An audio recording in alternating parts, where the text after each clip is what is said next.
Hey, everybody. Welcome back to another episode of God Built This Podcast. I'm your host, Maxine, and we're on episode 97. And I got lashes on. Hello. Yo, I don't know how to act. I do not know how to act. Okay. I'm starting to incorporate just more sexy, just more sexy. How can I sexify it? How can I add in more of my sexy to my look, whether it's just for the weekend or during the week, and lashes is a great implement for me that I'm liking. I tried lashes before and I just felt like I don't know if I was doing it right. I don't think it was adjusting to my eyelids correctly. And I don't know. I was just not speaking life unto my lashes. And so I just gave up on them. But now I'm just like committed to actually just doing it a little bit more. Now, I don't know if I'm going to do it every day, but definitely when I go out, like even if it's just out for brunch, I'm going to add on these bad boys. It definitely livens things up. So, yes. And those of you who follow me on social media on Instagram, you may have seen this shirt that I'm wearing. This is my shirt. This is my shirt that I will be wearing whenever the fuck I want because it's comfortable and I like the material and I like the little ears that is on them. So this is a Star Wars. I don't even watch Star Wars. Was it Star Wars or Star Trek? One of them. They all sound the same to me.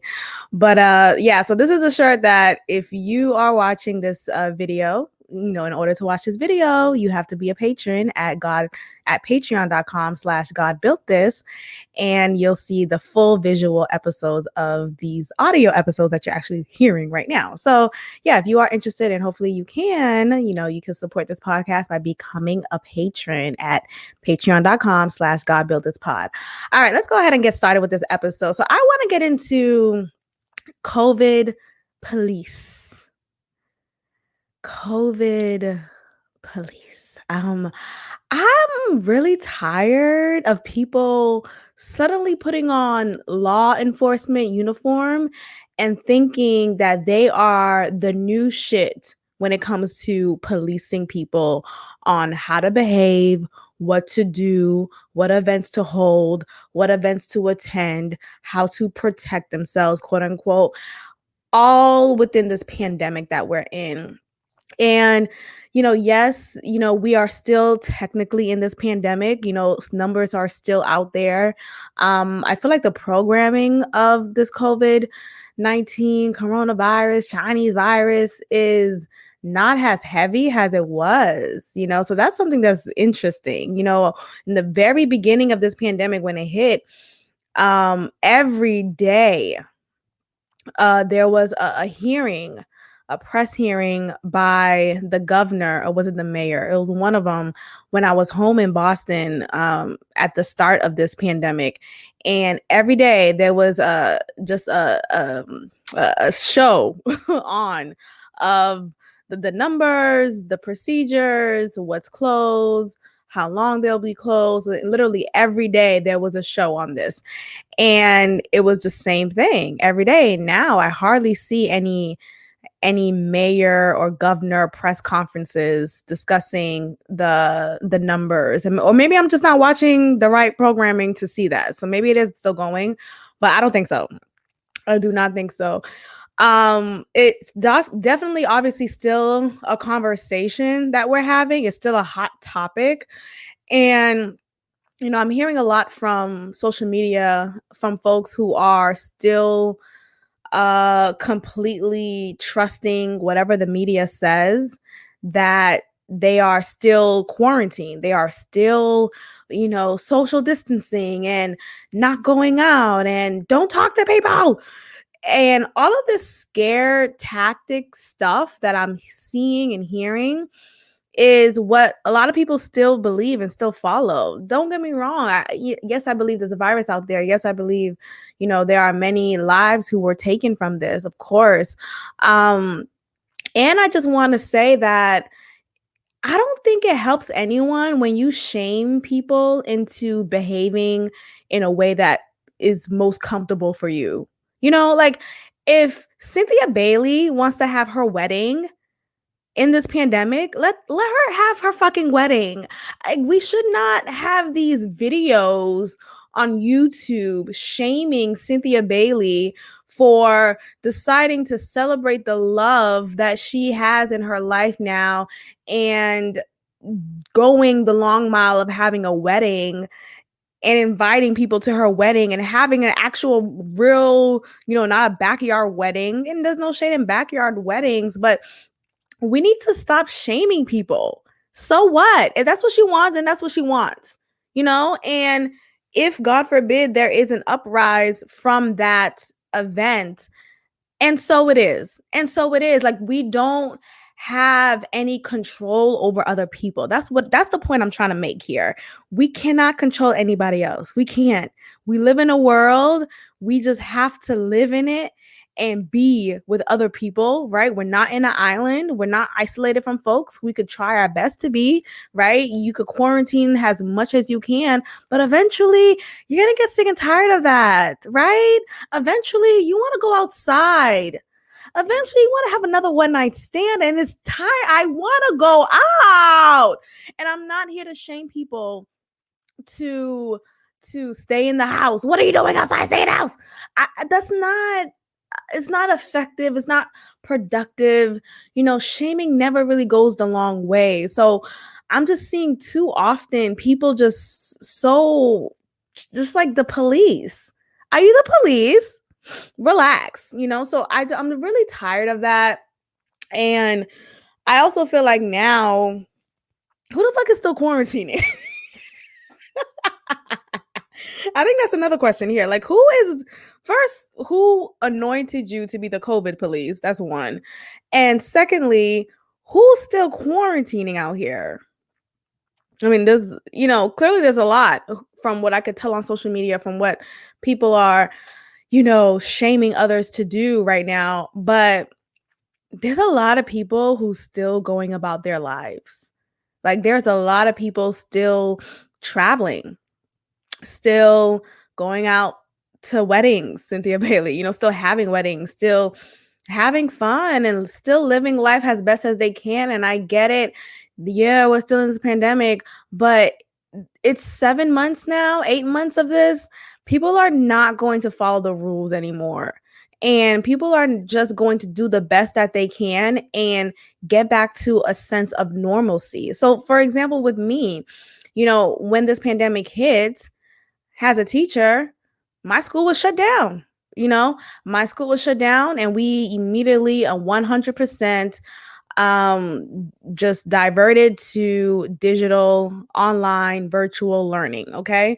And so that was the case for the latter half of the last school year. So starting from March up until the end of that school year. And as soon as the new school year began, we initially began virtually.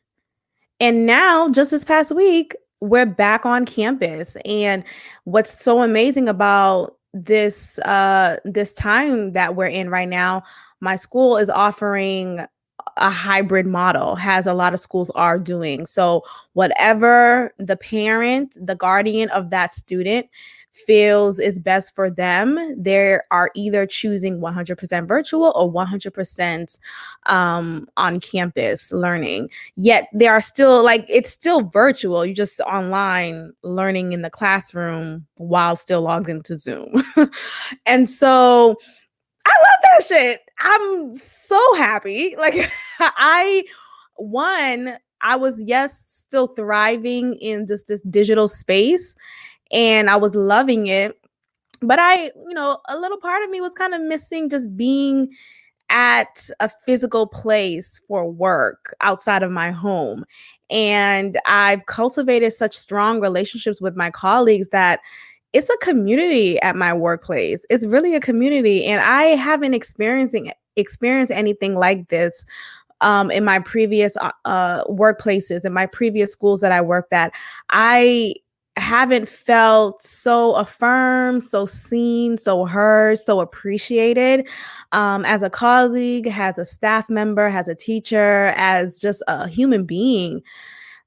at any other workplaces I've been at compared to where I am currently. And I am so grateful. Like I was sitting back and just thinking to myself, wow, I really have a community here at my workplace. Before I used to say like I'm not so quick to call people I work with friends because the way I was raised, my parents and even my sister will also say like you shouldn't the people you work with aren't your friends. Don't say they're your friends. They'll stab you in the back. Just kind of very scary when it comes to like talking to people at work. Like at one point, you are going to form more relationships with people at your job because you see them more. You are spending more time with them than you are with your actual family. You see them 5 days a week, 8 hours a day at least, right? Some people decide to stay a little longer at school, working on whatever it is.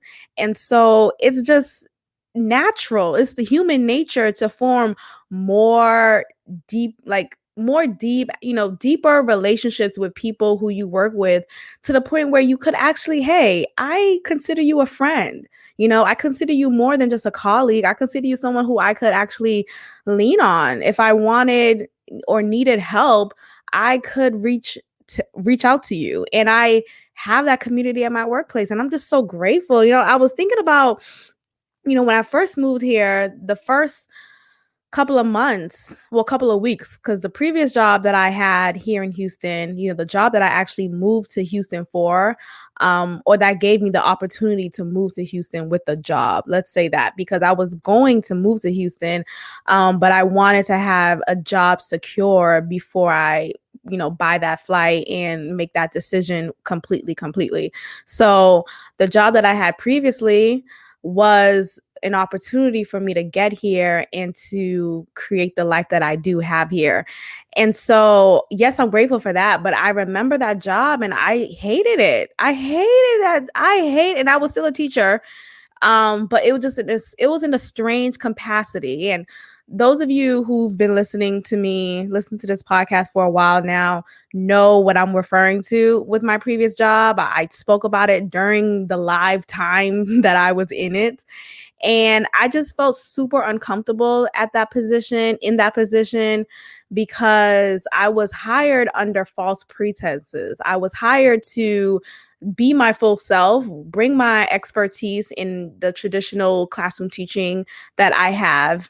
And when I got there, whenever I would try to voice my opinions or my ideas or just implement new models, new strategies, new structures, I was immediately shut down, and I was always questioned. I was always doubted and just made to not feel good. And I noticed how that like reflected within myself. At that job, I remember constantly stuttering. And I stutter sometimes, if you guys haven't noticed. I do stutter from time to time, but I was stuttering even more when I was at that job, because I was then taking on their doubts and their lack of confidence within me. I was taking that energy onto myself. And when I would speak, I would feel unsure. I would feel like I'm not really, confident in what I'm saying. So that would reflect onto me. So when I noticed that my body and my self perception was now negatively impacted by this job, I was like, I need to get the fuck out. I don't care what the next step is. Yes, of course, I'm applying to new positions, but I can't stay here any longer. So I spent only 11 weeks. Those were hard 11 weeks. And I remember the day that I decided to tell the boss that I had, hey, I'm not I'm not I'm not I'm not going to be here, okay, any longer. But I pretty much said to her verbatim, I'm not happy here. And I don't really appreciate that I was hired under, and I verbatim said I I was hired under false pretenses. We had a conversation over the phone, and I told you I was very open and honest about my classroom experiences and my experience in general as a teacher. And she seemed very enthused, and which is why she hired me. And then once I'm there, and I don't know if it was just like my physical being as well. Maybe me being a Black woman, I was the only Black teacher at that workplace. But the other two teachers there, and I say two because this is a very, very small school. So the population of teachers and students literally is the amount of what I have in one class at the current job that I'm at. So it's very interesting. So, and the other two teachers there, they were people of color as well, but they weren't Black. And so maybe it's just this, when you think about Black people in America, no matter there's a, there's an array of different cultures, ethnicities, right? But when it comes to Black people, we still at the bottom, at the bottom of it all when it comes to respect, because there is still racism against you, even by another person of color. And so, because with Black people, we're physically are farther away from looking white, from assimilating to whiteness. And when you have an Asian person, I had two other colleagues. They were both Asian. They are both Asian. One of them is, I think, Chinese. The other one is Filipino. And so I know Filipinos like the Black of Asians, but they're still, white skin. And you could still present, let's just be honest here. There's a lot of Asian people who be acting like they're white. Let's just call a spade, who would do their best to appease and assimilate to white culture, to whiteness. And you have someone like me who, at that time, I had locks. Okay, so I didn't have these luscious knotless braids that I have on right now. I didn't have a perm. I didn't have straight natural hair. I had locks. Okay, and my hair is 4C. So I'm also dark skinned. So I think all of these things probably took into effect and maybe made the boss that I had, maybe made her feel a little uneasy. I don't know what it is, because I'm just considering all possibilities. I don't like to, typically play the race card per se, but it had to have been something related to that, because there was just something about me that she just could not mesh with. And whenever I walk into a room, I'm very open. I'm smiling, I'm making eye contact, I'm saying hello, I'm greeting others, I'm introducing myself. I'm not just walking into a room with a mean mug on. No. And I'm just me. Like I'm dope as fuck. So let's just start there. And I feel like this just, I don't know, there was something about her energy and my energy was just not working. And also just being shut down every time I spoke, every time I said something, every time I presented an idea, every time I wanted to take it to a traditional classroom sense, because this workplace, that school, they are very digitally fast forward, if you know what I mean. So you know how we're now doing Zoom classes and using different programs, the online programs, to appease to virtual learning. They were already there. So this whole COVID hitting them, actually, they're probably doing just fine. I'm sure they are. But at the time, that wasn't the norm. That wasn't like a thing to be like. What do you mean you're just on the computer watching this teacher teaching on the video? I'm the teacher in your face in real life. Why the fuck aren't you listening to me? So it was just all these weird things. Like, students would just come into school with their computer, open the computer, put their headphones on, and do the work on the online, while I'm there as a teacher, just like, where's my place? I'm not teaching the videos, right? I'm not the one who was like teaching the videos. I wasn't the one making them assignments or homework. Like, I wasn't creating anything. There was nothing for me to do. It was already done. And I'm just there like, where is my purpose here? What am I doing? And then when I would, try to implement classroom traditional things like a writing seminar, a lecture hall, or something where I could actually do something, she shut it down. So yeah, I said to her, I'm not happy here. You hired me under false pretenses. You made it seem like you wanted someone like me who's committed to bringing traditional classroom practices here. And when I would try, you shut it down. I said all these things to her. And she admitted that she admitted that she thought she wanted that. And she realized she doesn't. Well, she just changed her mind. She realized she doesn't. And it's like, bitch, what? I moved to Houston from Boston. Like, it's not like this job was just something I just happened to roll upon while I was already living here. No. So you had me uproot myself. Either way, I was still, yes, I was annoyed and super uncomfortable and I was ready to leave. But I could look back at it now, and even at that time, I could look back and see, I needed to have this job as a catalyst in order for me to get here. And so that I'm grateful. But everything else, y'all motherfuckers, racist ass. Even that Asian colleague of mine, that bitch, she was always trying. I'm telling you, there's a lot of Asian people out here who are quick to put on white face. Okay? Quick to say whatever they need to say to appease their slave master. Okay? It's really ridiculous. So forgot how we got here. But the point is, in this pandemic, a lot of niggas are trying to be the COVID police.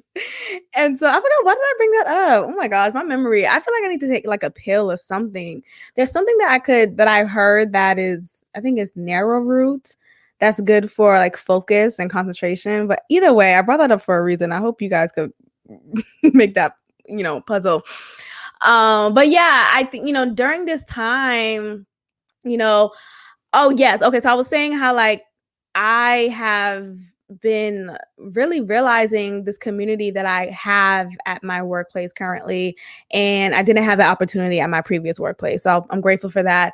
And I'm grateful that I was actually able to, be on campus. And yes, it's a hybrid model right now, but being there is just nice too. Like, I just like the family that I have at work. Like, that's amazing. um I have a hard time, and maybe it goes back to my own self-worth that I'm still working through, but I have a hard time sitting in this knowing of I am loved. Like, that saying, I have a hard time of knowing that and staying in that. I always struggle with consistently remembering and knowing that I am loved.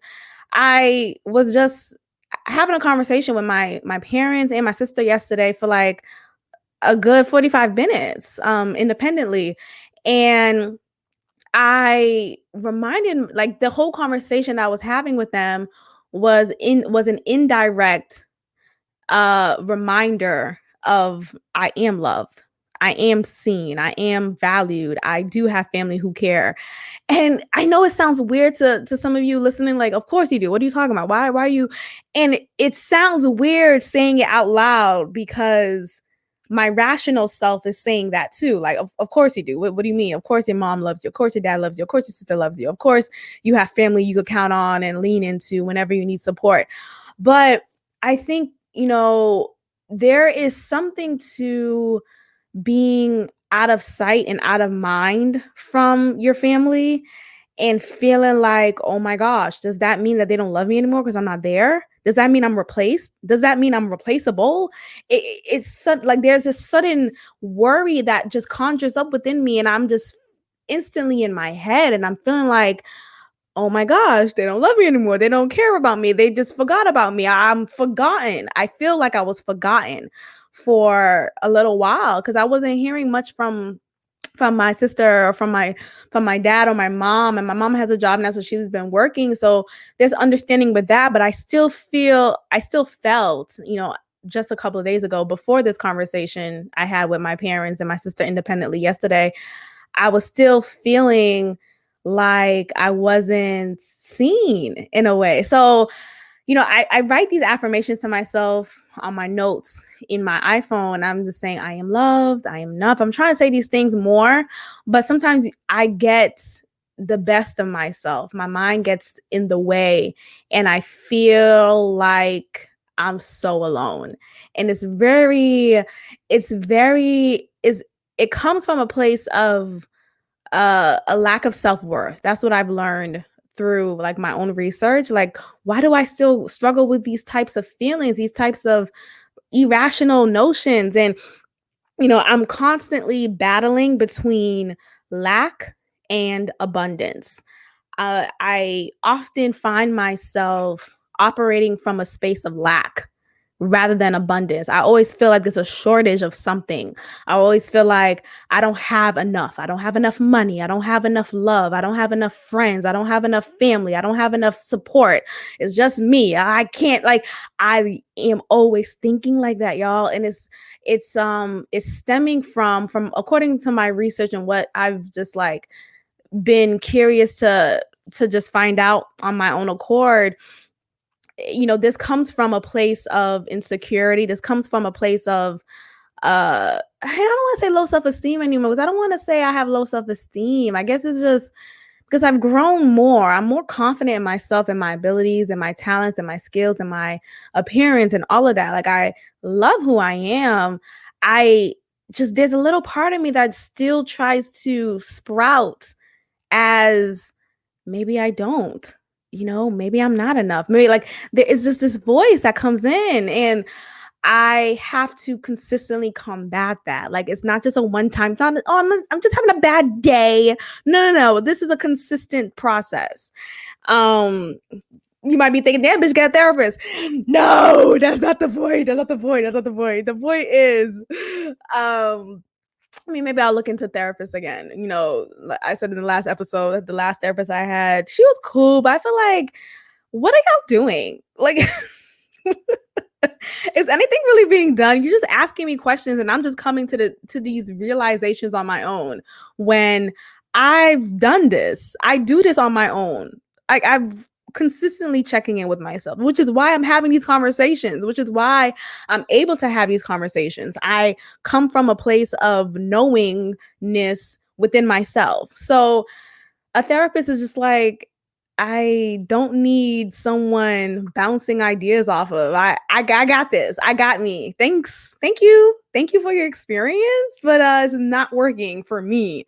And maybe it was just that therapist. Maybe I'll consider, I don't know, but I think I'm just going to move towards, if I were to have someone consistently, maybe it's like a once every 2 weeks type of thing, I would do more of the spiritual coaching that I received from that last person, who I was talking about in the last episode. She was really just getting into she had a holistic approach. She had me tap into my inner self, my inner child, who would try to, and I'm speaking about my inner child, who would try to come up in her insecurities, in her experiences of being bullied and being ignored and dismissed. That inner child, my inner child, will try to come up and try to operate as myself right now, as this 29-year-old woman. And I don't want to say, because I don't want to dismiss my inner child. Like, I feel this loyalty to her because she's still in me, right? But I also don't want her controlling me anymore. I don't want her controlling the relationships or my perceptions of the relationships that I have in my life. So when I think about, my feelings of lack lack versus abundance, it really stems from the manifestations of my inner child trying to be this grown up while being 13. And there's no room for her to drive the boat. Okay, there's no room for her to tell me what to do, because I got this. And this is me really speaking to myself, and I hope this is resonating for somebody. But I think, sometimes we let our past experiences and our past perspectives influence our today. And it gets in the way of our fruitfulness. It gets in the way of our abundance. And that's what I've been experiencing. And that's what I've been realizing lately. Like, oh, wait, I'm letting my inner child drive the boat. She can't drive the boat. I want her to see her, 13, 16 years later, being the boat, right? Not being driven, just being the actual boat, the damn thing. And I want her to see me winning. And if I continue to operate within this lack mindset, I can't get there. So I have to let my inner child just be quiet. You just have to be quiet now. You have to be quiet. You have to sit still, just listen and watch. Watch me grow. Watch me learn. Watch me lead. Watch me conquer my fears. Watch me win. Watch me win. Is that the new episode title? So whenever I record an episode, I don't think of a title yet. I always, at the end of the episode, either while I'm listening back or even while I'm recording, I'm thinking, or an idea comes up for me to decide on the episode title. So that might be the title. Watch me win. We'll see. But yeah, watch me win. Watch me do the damn thing. Don't stifle me. So I think that's just me trying to get out of that inner child what is it, trap, whatever. But yeah, so honestly, all of this is coming up because yes, I always check in with myself, and that spiritual coaching session that I had a couple of weeks ago really opened my mind to my inner child some more. So yeah, she just had this amazing holistic approach to healing, to understanding, to growing. And I want that more than I do a traditional therapeutic session. So that's, if anything, if I'm going to do anything consistently like that, I would do it more so with a spiritual coaching guide rather than a traditional therapist. So that's kind of cool. And I also learned about hypnotherapy. But I'm gonna do more research on it because I've been listening to different podcasts and that's come up. And that sounds pretty interesting too. So I'm super like ethereal. Okay. I'm the one who says, we're spiritual beings in a physical body. Like I'm that girl. So I like stuff like that. Like I really want us to honor our spirit, and our mind and our body has a unit. We live sometimes within communities that don't see our bodies as part of our healing. And that's why I consistently say to you all, how does your body feel when you're interacting with this group of people? How do you feel when you're watching the show, when you are, watching this programming, when you are doing X, Y, and Z? How do you feel? Connect with yourself, because all of our experiences as a whole is guided by our three steps: our mind, body, and spirit, spirit or soul. So I think, we need to honor that, recognize our humanity and our spirituality all together. Like we're sexual beings, we're emotional beings, we're like this, that's all of us being, connected. It's all within us. So, instead of just denying, oh, well, just ignore it. Who cares? Your body's hurting. No, your body's hurting for a reason.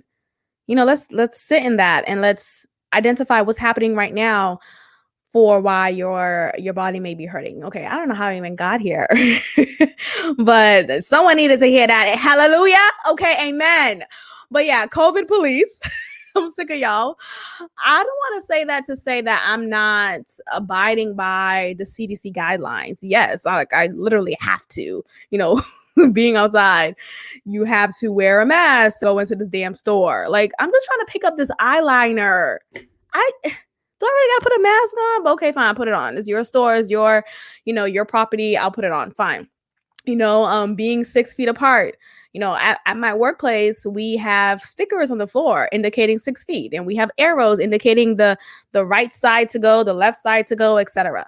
So that's something I'm still following. That's still being followed. But what I'm not gonna do is just have people try to shame me. No one has tried to shame me, because I give off an energy like niggas don't try to fuck with me. Like, as nice and sweet as I may come off, as I do come off, don't play me. I know I struggled with that when I was younger. I used to present myself in a way that I was like a doormat, where, oh, she smiles a lot, that means I could just mess with her. I could just play with her. I could make her do whatever I want her to do. I could, make her my puppet. Now it's like I could smile and whoop your ass. I don't condone violence, but I could still smile and let you know, don't play with me. So I love that. I love that growth. So yeah, but I just don't like this whole shaming mentality. Let people do whatever they want to do. We are hearing that other countries who have been impacted by COVID-19 have been getting back to normalcy and whatever that looks like for that country. And there hasn't been any reports of the governor or the there's any fear mongering tactics to shame people in following these guidelines. I think it's just just let people just live. Like, we are all humans, right? We are all adults. And we should not be made to feel like I don't know what it is, an alien, just like a weirdo if we decide to go to this fucking wedding. Like, leave Cynthia Bailey alone. That just really annoyed me. Okay, let's talk about Ice Cube, the Republican Party, being used as a pawn. That's a common thing that motherfuckers say whenever a Black person decides to have a conversation with the other side. Y'all know throughout this a few episodes since I've been talking about this presidency, this campaign, this election process, and the upcoming election, I really am sick and tired of the Democrats. Okay, I'm sick and tired of this leftist movement that is so blatant and so problematic. I'm really tired of this idea of you can't have an idea. You can't bother to understand the other side. I'm tired of saying sides. Like, I don't identify as a loyal Democrat anymore. Like, before, I just did it because that's how my father did it. I will see people around me mostly identify as Democrats, so it just seemed like the thing to do. But growing into your own self, you realize that I have a couple of questions. Why are we so much like, I'm so tired of hearing Roe versus Wade every 2 days. That is not going to be overturned. This whole fear, Roe versus Wade is going to be overturned. We are no longer going to have abortion rights. We're no longer going to have desegregated schools and museums and populations. And no, everything is fine. Like, this is not, nothing's happening. And I'm noticing this fear mongering tactic is coming from the left. A lot of y'all are feeling like everything is being dismantled, all that we've worked hard for, ever since Justice Mayor Ginsburg passed away. Everyone's feeling like, oh my gosh, Amy Coney Barrett is gonna just ruin all the legacy that she's built up for. And it's like, how? Can you relax? Nothing's gonna happen. Everything's gonna be just fine. Everything's gonna be just fine. Okay, that was me trying to attempt to sound like Trump. But and me saying all of this doesn't mean I'm a Trumper. I don't like him either. I don't like any of y'all. I don't like any of y'all. I really don't. Like, this is not fun. This is not fun. This whole time is just like this. I mean, okay, it is what it is, but it shouldn't be alarming for people like me. And I'm saying people like me as in specifically Black people, Black women who are questioning and not so quick to jump on the bandwagon of voting for Biden and Harris. Like, it's okay if you have questions. It's okay if we have these critical thinking strategies and sessions and discussions with each other, because that's what we should be doing. We shouldn't just like shut up and vote. No, I have questions. I have concerns. I'm not really pleased with either side. And so I know a lot of people are on the same page as me. And I know this because I watch a lot of YouTube videos that confirms that. I may not know people personally who necessarily are publicly, at least publicly, sharing their perspectives that may be similar to mine about what's happening. But let's just be honest. Like, I was having a conversation with someone asking me, could you be friends with someone who's a Trumper? And I'm like, yeah, why not? Like, what?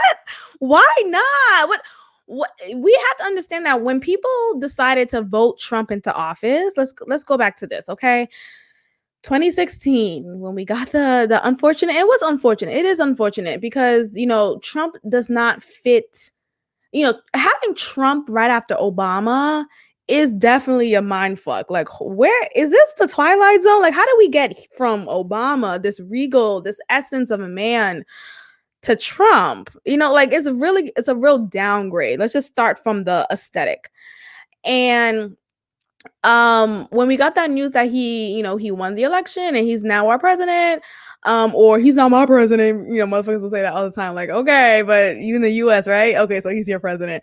But so it was very alarming. It was mind shattering. I remember because at that time I was in Boston, living in Boston. I was working at my previous workplace, and I have a colleague who came into work crying. She was wearing all black. Like, when I tell you melodramatic. And at that time I wasn't as quote unquote woke now as I am. So when she came in, and I guess I was bothered, but I'm not visibly emotional. I'm not gonna start crying at work over an election. Like this, like at that time, it didn't personally affect me. So I just wasn't there yet. So I don't know. I just wasn't there. But I remember my colleague came in. She was all in black, had no makeup on. You could see her eyes were puffy, like she was definitely just finished crying. And I'm just sitting there like, I get it, but girl, get it together. Like, it was a lot. It was a lot. And I'm just like, okay. And immediately she's hearing stories. Apparently she had a friend whose son is in kindergarten, and his kindergartner classmates are saying, "You're a nigger," or they use some type of slur against this black child. And I'm just like, huh? Like, oh, as soon as Trump came into office, niggas just started, white people just started using nigga. Like, this is not happening. This is not happening. Maybe somewhere far in Iowa, maybe, but it's not happening right now. Like, it's not really happening. Like, we're painting this narrative that we're just in this white supremacist, consistent, blatant, in your face type of racism. I mean, yes, there are instances where that is occurring. I agree. But in my experience and from what I've seen from my day-to-day, and I'm not even going to speak on what we see in the media, because yes, people are probably saying, what about George Floyd? What about Breonna Taylor? All of that is true. I still said they are still great examples of that. But I'm talking about day-to-day. These things don't happen day-to-day from my experience. Like, I don't live in my world where that's a thing where I encounter. At least racism is not as blatant as the media is trying to make it seem like it is, because Trump is now in office, So when I was, working in my previous workplace, when I moved to Houston, I felt racist vibes, but it was never like face to face. It was never, like, she never said anything that was obvious of that. But looking back, I could see there was some subtle, covert examples of racism. But either way, I don't think we are living in a world where that is in our face every single day. This is not the 1930s and 1940s, 60s, or 1800s. We're not in that time anymore. And I think with this media, we are there's this push for us to see things only in that mindset. And I don't want to say that obviously there's long lasting effects from slavery, from redlining, from segregation, from so many blatant legal racist and discriminatory practices done in America. All of that remains true. But I don't want us to continue to run with this rhetoric that that is blatant in our face to this day in 2020. Sometimes things aren't as they seem. And I remember watching, what was it? Ahmaud Arbery. Okay, the viral video went out of his lynching, and I didn't watch it. I just saw an initial clip, and I saw the title, "Watching a black man lynch," or he was hanging from a tree or something. I didn't watch the full thing because I'm not gonna have that sit in my spirit. But I think there's this. I don't believe things that I see on the media. Not 100%. Let's just say that. I'm not in favor of believing everything I see in the media. I will have to literally be there. I will have to be there seeing it for myself to believe that this is really happening in 2020. I just can't believe it. And doesn't mean that it's not happening per se, but it's just I don't know if it is really happening the way that the media is saying that it is. And, me saying that right now is making people feel like, oh my God, you're denying experiences that are real. No, I'm just saying maybe I'm living in a place of luxury or a place of privilege where I haven't had those experiences, but I'm still coming from a place of we need to be honest here. Some of these things that the media is trying to make us believe, Roe versus Wade is not being overturned. At one point, I was really feeling in fear of that. Remember, I made mad episodes talking about our rights to our body as women are now being taken away. The abortion clinics are being banned, and that was a lie. Like that, I just realized that was just a moment in time. None of that was happening. Planned Parenthood is still well and thriving. Niggas are still well funded to go do whatever they need to do with their bodies. So I'm just saying all this to say I want people to just stop and think for themselves, please. This whole episode, this whole podcast, all these episodes that I film, that I record, is for niggas to think for themselves. Don't just think because, well, I was raised a Democrat, so I gotta think this way. I was raised a Republican. Just think for yourselves. Like, you could believe some things from the Democratic Party, you could believe some things from the Republican Party. That's totally fine. Doesn't make you a MAGA hat wearer. Like, the Black community, I'm really, oh God, I'm so sick of y'all sometimes. Can we just start there? Can we just be honest with ourselves? I'm so sick of some people from the Black community because some of us, I'm gonna include myself. I don't want to sound like I'm just this outsider coming in, but some of us are so quick to knock down another Black person, and it's actually laughable at this point. As much as we try to say white supremacy is a thing and it's killing us and blah blah blah, we don't realize how much we are actually killing ourselves. How much we are actually killing each other because we're so quick to call each other a coon. A coon. Because why? Because we decide to have a conversation with the Republican Party, with the Trump administration, because we want to see how we could help raise the Black Americans, from poverty, from whatever. Like, I'm not saying it's just Black Americans in poverty, but I'm just making that point. Like, where there's a goal here. So when I heard about this whole Ice Cube, outrage, this whole backlash, Twitter immediately, just shutting him down for deciding to work with, well, he was outed. Let's just first, that kind of sucked. Like, damn, that Republican person, that woman decided to tweet saying, Ice Cube, thank you for meeting with us, and haters gonna hate, but leaders gonna lead. Like, why the fuck she gotta say that first? Like, bitch, is that a whistleblow? Are you trying to be racist here? Because that's a little, since when you talk like that, haters gonna hate, and she literally spelled it gone, GON apostrophe. Like, girl, sit down somewhere. But so we found out that he was having a conversation with the Trump administration, with the Republican Party, and before we even found out what it was about, before niggas even found out what it was about, What do we call Ice Cube? MAGA. Oh, he's a coon. He's the same guy who did NWA. Was he part of that? He's the same guy who wrote "Fuck the Police." Today was a good day. This nigga's working with Trump. This nigga's working with the police, and it's like, what? Why are we're so lazy? It's disgusting. It's really disgusting how lazy we are. And I'm saying we because I don't want to sound like I'm just this outsider coming in.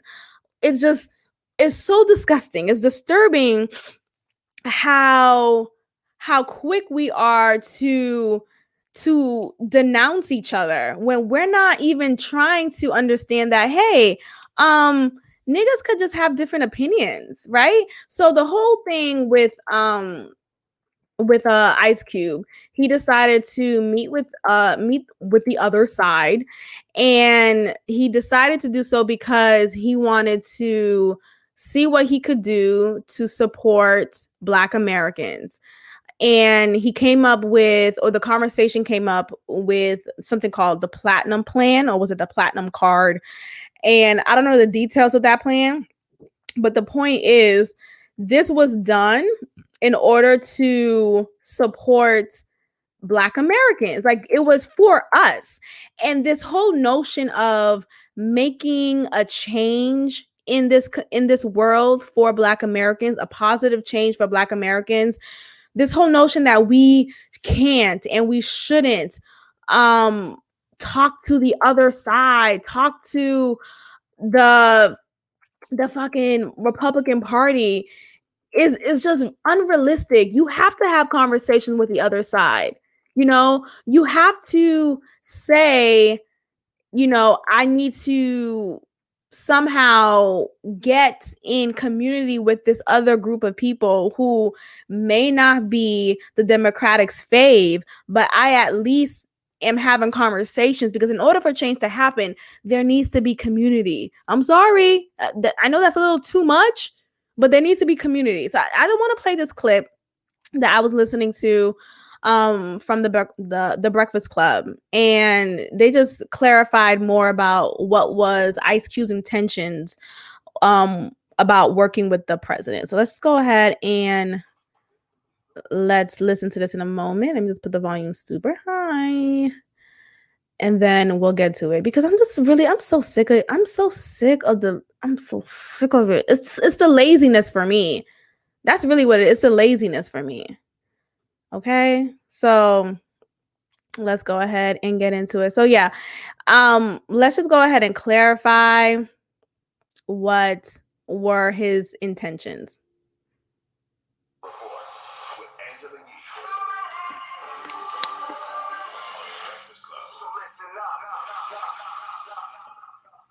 Well, as you know, and we've spoken to Ice Cube about this, he developed this contract with Black America and laid out this plan of what he thinks needs to be part of this whole presidential campaign, what needs to happen for helping Black Americans. Now, shout out to Ice Cube. This is according to Katrina Pearson. She posted this. She posted a tweet. She's a senior advisor for Trump's campaign. Shout out to Ice Cube for his willingness to step up and work with Donald Trump's administration to help develop the Platinum Plan. Leaders gonna lead, haters gonna hate. Thank you for leading. People were going in on Ice Cube yesterday because they think that he's working with Donald Trump. So Donald Trump had to clarify. He posted facts. I put out the contract with Black America. Both parties contacted me. Who did I just say? Donald Trump. Oh, Ice Cube posted facts. I put out the contract with Black America. Both parties contacted me. Dem said we'll address the CWBA after the election. Trump campaign made some adjustments to their plan after talking to us about the CWBA. Here's what he had to say. So, I think the Democrats, they got every Black celebrity on their team, so they just figured, tell kids shut up and vote. I ain't gonna do that. I'm gonna push the program. We also met with the Republicans. They brought us in. We talked to them. They moved their agenda a lot because of what we said. They put $500 billion on the table. But who knows? Who knows what's gonna really happen? I just know one of them gonna win, and I don't know if it can really matter to us. We gotta just push whoever is in there, because nobody really solved our problems. I was really confused about this yesterday because I was sitting back watching everybody slander Ice Cube, and I was like, well, when did Ice Cube endorse Donald Trump? When did Ice Cube say he was helping to design the platinum plan? That video that we just played, that audio, that was from 4 days ago. And I didn't hear him say any of that. I saw, And I'm just going to go ahead and pause right there because that's really what it is. When did Ice Cube at all endorse Donald Trump? Right? When did he at all make it seem like Donald Trump has been an amazing president? No, he hasn't. So why are we so lazy? Why are we so quick to denounce each other when we should actually open the fucking book and read it? Can we read the book? I don't know. Can we read it? So let's just continue listening to this because I was just so happy that the Breakfast Club came from this perspective, and I need to see more Black people in particular being more critical thinkers. Can we just think instead of just following this crabs in a barrel bucket ass mindset? Trump supporters manipulating what he actually said, but I didn't hear Cube say he was endorsing Donald Trump when he helped to design the platinum plan. Not at all. And I have to wonder, at what point do we get smarter? Why are we so quick to attack our own? Well, I would say it was very misleading the way. Yeah. Okay. So let's just end right there because at what point can we actually, stop attacking each other? Like Charlamagne said, why can't we just sit back and listen to each other, understand where Ice Cube was coming from? And I was listening to the Joe Budden podcast, as I usually do. And Joe Budden's take was, well, yes, he doesn't mind talking to the other side, quote unquote. But there is also this maybe naivete or maybe ignorance to having these conversations so soon to the election. And I understand that, but I also just feel like, okay, and so what? Like, regardless of the time frame, Ice Cube has these conversations. Say if he had it 3 months ago, niggas would have been like, why have these conversations 3 months into the election? Like, there would have been something regardless. And I'm just so tired of motherfuckers so quick to denounce each other. Can we listen to each other? Can we have a conversation?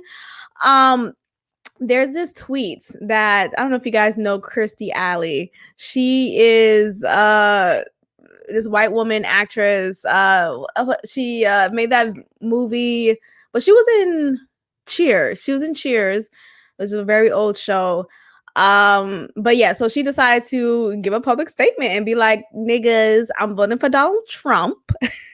Let me just post it real quick because I'm just like crying. That shit was hilarious. Like, okay, sis, you go ahead and vote for Donald Trump. So she was just saying, I'm voting for Donald Trump because he's not a politician, and she capitalized a not. I voted for him 4 years ago for this reason and shall vote for him again for this reason. He gets things done quickly and he will turn the economy around quickly. There you have it, folks. There you have it with the rolling eyes emoji. Now, I have no problem with this. I really don't. And I don't think you guys should either. I mean, obviously, think for yourself. That's what I've been saying, right? Think for yourself. But the point is, do whatever the fuck works for you, right? Do what works for you. We can't push everyone to voting the way we want them to vote. Yes, Trump sucks. Yes, he has shown racist ways, but he wasn't surprisingly racist before he became president. Now niggas are using that. But whatever. Donald Trump was pretty much the cool guy from the hip hop community. Okay, niggas would have him in raps and rhymes. Okay, you had Snoop, other rappers. I don't know if it was actually Snoop, so don't quote me on that. But you had other hip hop people, hip hop rappers, socialites within that community who would be so enthused with Donald Trump, who would be on that show, The Apprentice, who would, endorse him before he became president because he was this emblem of this cool, successful New Yorker. Okay, so if you're from New York, typically, before Donald Trump became president, before there was any inkling of Donald Trump running for presidency, and before Obama became president too, because during that time, that's when Donald Trump was showing his ass against Obama. which I didn't like. So me saying all this is not to say I'm a Trumper. Please just make that very clear. But it's just open your eyes to how things are suddenly painted the way they are. Okay, so Kirstie Alley decided to, leave this public statement saying what it is. And I fucks with it. I fucks with her stance. Y'all know I watched The View. And Meghan McCain is the known Republican. She gives a Republican point of view on this show. And she's been absent for maternity leave because she is now a mother. And I'm so happy for her. I'm a real fan of that show. So it's really I was joyful when I found out, one, that she was pregnant, and two, that she finally gave birth. So that was beautiful. And she was very private about her personal life because, she obviously does not sit well with a lot of people because she gives a different perspective that is not affirming to the left agenda. And so, because she has her ways. She could be very bratty and just, I'm John McCain's daughter. Sis, okay. So it's a little annoying, but I still fuck with her. I fuck with her because I love women and just people who are confident in themselves, who stand with what they say, who don't shy away from public pressure. This may not be the acceptable route to vote for Trump, but if that's what you want to stand on, I fucks with that. I fucks with that. And I want you to have that confidence within yourself. Whatever, people's going to say whatever they're going to say. People going to hate, right? Do you, boo? And I love that whole attitude and that essence that Meghan McCain has. And that's another reason why I love what Kirstie Alley said in her tweet. She's voting for Donald Trump because of whatever it is. And that's been a reason for a while. Donald Trump is not the typical politician. He comes from a relatable perspective. He doesn't lie to your face, and he's not the type to just be how before Donald Trump there's this standard of how a politician should behave, should speak, should act. And as soon as Donald Trump came into office, that standard just literally went out the window. You have someone who, fucked a porn star, and yes, JFK, allegedly fucked Marilyn Monroe, but at least she wasn't a porn star. Right? But that was so many years ago, so niggas don't really go back to that reference. But Donald Trump is not someone who's regal. Even JFK at that time, he was still regal enough. He was still very handsome and just very astute. Okay, JFK. And then having that Kennedy last name, you had that I'm with a Kennedy, okay? But that also came with the Kennedy curse. So there's also that. But either way, the point is, a lot of people are voting for Trump because he does not resemble a typical politician or a politician in general. He just resembles someone who is like their uncle, like their father, like their brother, like themselves. And that is something that is admirable in some way. It makes people feel like, wow, this is attainable. This is something that I could fuck with. And she, we all have our reasons as to why we vote for a particular politician. Maybe this politician is for, in support of this policy that really is important to you. So whether that could be healthcare, maybe this politician in particular is for healthcare for all, or maybe this other politician is for maintaining private healthcare. So there's a lot of, we vote based off of what works best for us, what policies, what bills, what standards are you going to implement that works for my quality of life. And so if she feels like Trump is what works best for her, then that's what it is. And that's fine. We could live in a world where we have different opinions, and whoever has the most abiding opinion wins. That's the majority, unless the voting is rigged. Anything can happen. It's really, I'm at a point where it is what it is, and we need to just accept it for as it is. So yeah, I'm obviously in a perspective of having conversations with the other side, with understanding how we can somehow work together to create a better world for us all, for not, for us all as Americans, and also for, the disenfranchised groups who are living here and who have a history of being here in America, like Black Americans. And so I just don't like the whole quick to discard Ice Cube for even having a conversation. Like, y'all niggas are really tired and really lazy. Like, can we do better? Can we just do better? Can we just do better? Okay, I want to end off with, some of my thoughts on, Cardi B and Offset. So we clearly see that they are kind of back together. And here's the thing, I'm not gonna shame her for that, right? I'm not trying to be shameful. Because I get it being in a relationship with someone and being initially for it and then changing your mind and then going back and forth and then I'm done with you, I hate you, I can't stand you, F you, and then you know what, I really love you, I want to make it work, you were everything to me. I get it. And she has a kid with him, so I think that's a different layer of hardship to actually walk away from someone. I remember having a conversation with someone recently, and I was saying how, like, me, when I really make the decision to move on from someone, I move on.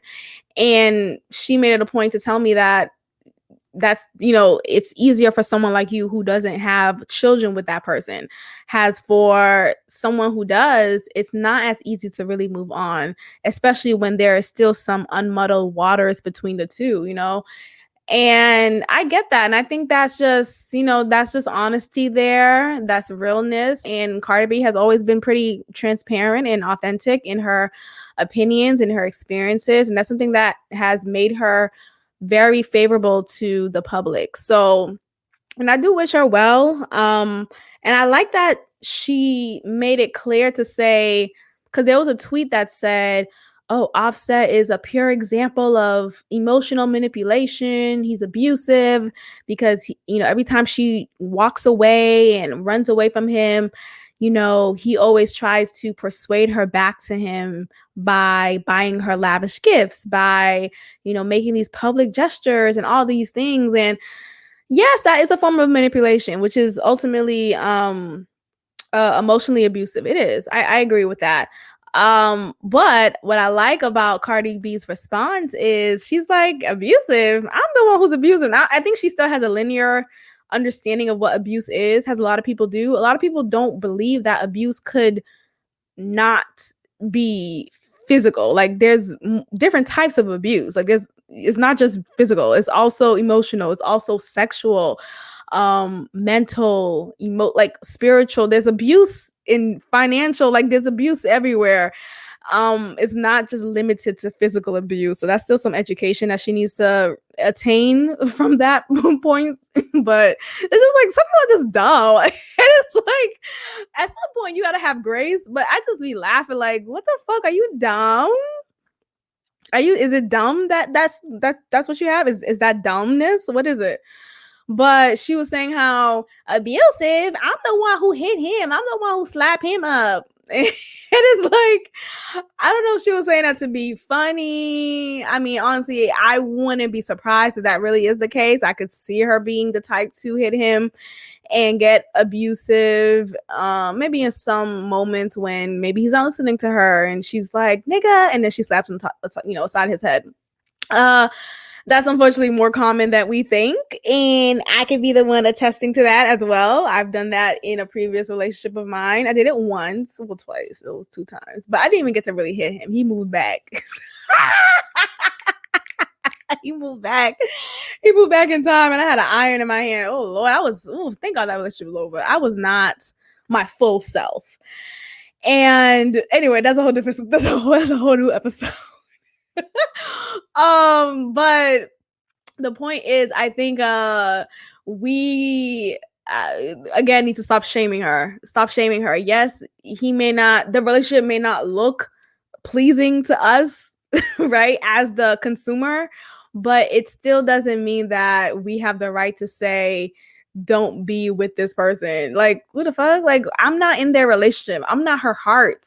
When she is near him, her heart probably flutters every time they're together. Her mind probably just rambles whenever she's with him. Like, there's an energy, and it's so easy for us to say from the outside in, don't be with this person. He's manipulative. He's all these key words. He's manipulative. He's emotionally abusive. Niggas don't care when they're in love. Like, niggas don't care when there's a baby involved. Like, it really doesn't matter until it matters to that person, until they see their way out. But it's really as people are to say, I'm done, I'm filing divorce, and she filed, but divorce is a long process. Many times, I know sometimes it can be actually shorter, but you could quickly renege and be like, I want to make this work. So anyway, but I do want to actually want to say one more point about me realizing that I am loved, because I was having a conversation with my parents yesterday, and they were telling me how, so my dad, he went to a family friend who is a family friend of my ex's from many years ago.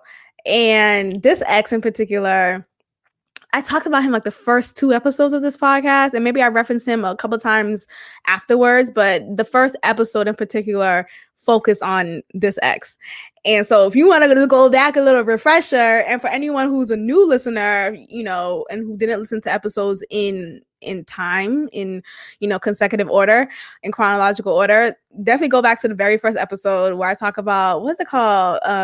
Unequally yoked. So this literally episode 1. So if it is called Unequally Yoked, definitely check that out. But episode 1, I talked about this ex, and I was like, I just described how unequally yoked we were, because we were. He was many years older than me. Not many. Well, he was 8 years older than me. He's 8 years older than me. And at that time, I was not 29, of course. So I was not as mature as I am now. Yes, I was still mature for my age. He would say that too. And I was, but I was still not as developed as I am now. And at that time, he would show me, I could look back at it now retrospectively, and even at that time, I noticed that there was just a disconnect when it came to just meeting me emotionally. He wasn't present with me emotionally. There was just this control that he had over me. He always wanted to be around me. Very clingy, very clingy. I will always be at his house, and whenever I would say, okay, I'm about to head home, he'll give me he'll kind of guilt trip, he would guilt trip me in making me stay, and saying he's trying to be a good boyfriend to me, and I'm always trying to leave. And it's like, nigga, I was here for 8 hours. Like, I would literally be at his house for a good chunk of time, 8 hours, either at his house with him, or we're running errands together. And it's like, okay, it's a long day, I want to debrief and be by myself. He'll guilt trip me for doing that. And it was really a form of emotional manipulation, because at that time I was thinking, oh, this is love. Like, this is what it should be. Like, I want my boyfriend to want to be with me. I want my boyfriend to want to spend time with me, to want me. And my dad was actually the one who was trying to tell me, you don't want to be with someone, or who's, you don't want to be with someone who's trying to always be with you. He was like, he's too clingy. You gotta have some space. Like, he was really trying to make me see it. And I was still telling him, I'm not the clingy one. He's the one who wants to be with me, and that's just nice. It makes me feel good. And I was trying to make that clear to him, but he obviously was not hearing me, because he was right, obviously. But at that time, I was not hearing that. And so, so he was very emotionally manipulative when it came to just spending time with each other. And because of this, I was not spending as much time with my family as I should have been. And also because of the fact that I was younger and not as developed as I am now, I was not in a space to recognize that and to stand up for myself and to speak up more. So all of that in relation to just how he was, it was just a complete unequal yoking situation. And so he actually so he broke it off with me after a year. We were together for a whole year. He broke it off with me and just like kind of shocked me because it just came out of nowhere. But I looking back at it now, I remember like the previous relationships that he told me that he was in, he will only be with them for like a year, literally a year, close to a year, no more than a year. And it always ended at that mark. And that should have been a red flag for me, especially being that, my dad made it a point to me. He said to me, why is he single? Why is he unmarried at this age? He's 8 years older than me. Why is he not married? That's a little strange. And I'm, trying to think progressive, like, well, not everyone wants to get married so quickly. Maybe he's just so fucking on his business, I'm not trying to think of it negatively. And I feel like sometimes my dad, because he has a way of being negative sometimes, but he was definitely right in this case and in many cases. But, at the time when you're in a relationship, when you're a young girl, you don't want to hear what your dad got to say. You just want to be with your nigga, right? your little Haitian papi. Anyway, ew. So so he broke it off with me after a year, like literally a year anniversary went by. 2 weeks later we broke up. Okay, it was like boom boom bam, over. And it caught me off left field. My mom cussed him out. Like, my mom is she's that Haitian mother who has their children back. And she had a conversation with him and read him for filth. You know how we say that now? Like, oh, she read you. Like, she read you for filth. In Real Housewives, they use that rhetoric. Read you. That just means cussed you out. Like, cussed you down. Okay, dissed you completely, let you have it. And that's what my mom did. And he's a Haitian man, so she did it in her native tongue and let him know. And just did it in his face. And that's what I never realized how much I really appreciate that about my mom, because she has my back. And growing up, I didn't really see that or feel that enough, or I didn't see it in the way that I needed it to be seen. So recognizing that now as an adult, I'm like, oh, she does have my back. So that goes back to me being in the knowingness of realizing that I am loved. Because so I go back to the present day, right? My dad went over this guy's house, a family friend, and he's a family friend of the ex, and the ex actually ended up being at that house. And so he saw my dad and was like, "Hi, Mr. Morency," trying to be cordial and say hello. And my dad was kind of shocked and like, "Oh, hey, how you doing?" Because my dad's not rude. He's a really nice guy. My dad's a really nice guy. But my mom was not there. And maybe it's a good thing that she wasn't there, because she would have cussed him down still to this day, so many years after our breakup. Because you have my ex probably thinking like, okay, so many years later, let's just be mature and say hello. But no. You wronged my daughter. I'll read you down every day, every year, every hour, every minute. Ain't no fucking deadline. Ain't no limit, nigga. Okay, I'm gonna read you down. That's what a Haitian mother does, okay? And a Haitian dad, because my dad, he's a nice guy, so that's all he got from my dad. All he got was a, hey, how you doing? Okay. So my mom was telling me how, thank God she wasn't there, because if she would have cussed him out. Because apparently, so he said to my dad, he was like, "Oh, where's mommy?" And within the Haitian community, you call other moms mommy, like you call them mom too. It's because it's supposed to be this community where it's a village, everyone's a mom to you who is within relation, of course. So he was calling, because when we were dating, he called my mom. And yes, we weren't married, but it was still just a thing that people do within the Haitian community. And so he called her. So he asked my dad, he's like, "Oh, where's mommy?" And my mom was telling me like, "Oh, if she was there, she would have been like, who, mommy? I didn't give birth to you. Like, just kind of shut the whole thing down. And my mom would have definitely done that. You know, people like to say, oh, if I was there, I would have said this. And if they were actually there, they wouldn't have said anything. No. My mom would have actually done that because she's cussed him out before, and she'll do it again with the smile on her face and the Bible on her right hand. Okay. Ain't no limit. Okay. You could be Christian or not. I could be a cussing Christian. Don't mess with your daughter. You know, don't mess with a Haitian mother's daughter. So when she was telling me that story and saying what she would have said and how, damn, you know, she kind of wished she was there, but maybe it's best that she wasn't there. It just opened my eyes more to, I am loved.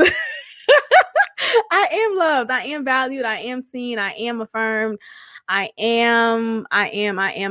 So I just, you know, I'm grateful. I'm grateful to have community. I'm grateful to have a support system, you know, and even though I may not be within a close physical vicinity of that support system, doesn't mean that it's not there with me, doesn't mean that it's not present with me even in my absence. So I'm just so grateful for that, and I'm grateful for the realization of that. So yeah, so I just thank God. You know, I'm continuously growing, I'm continuously checking myself, because sometimes it could just be my mindset, it could just be the way I'm thinking and the way I'm perceiving something, and it's not exactly what it is in reality. It's not exactly what the other person intended it for me to receive it as. So that's just something I'm continuously working on. And I'm so grateful to have this platform to showcase my growth.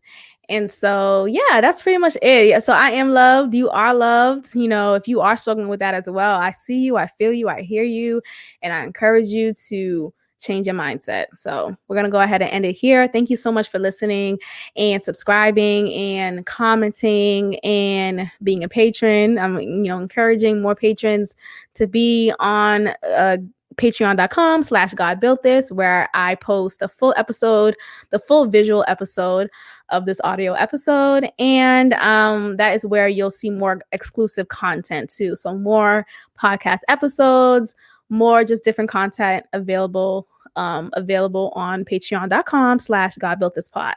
All right, you guys. I'm gonna go ahead. Let me just double check. Is it God Built This Pod or God Built This period? Let me just double check. But of course there's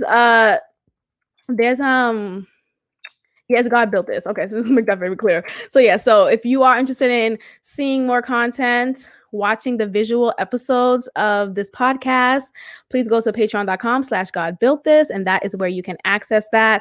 And being a patron, in case you are not familiar with that language, that just simply means paying a monthly membership of just $5, supporting this podcast, and your support definitely goes a long way. So if you just want to pledge $5, meaning commit to $5 a month, or just donate $5, you know, either way, I appreciate it.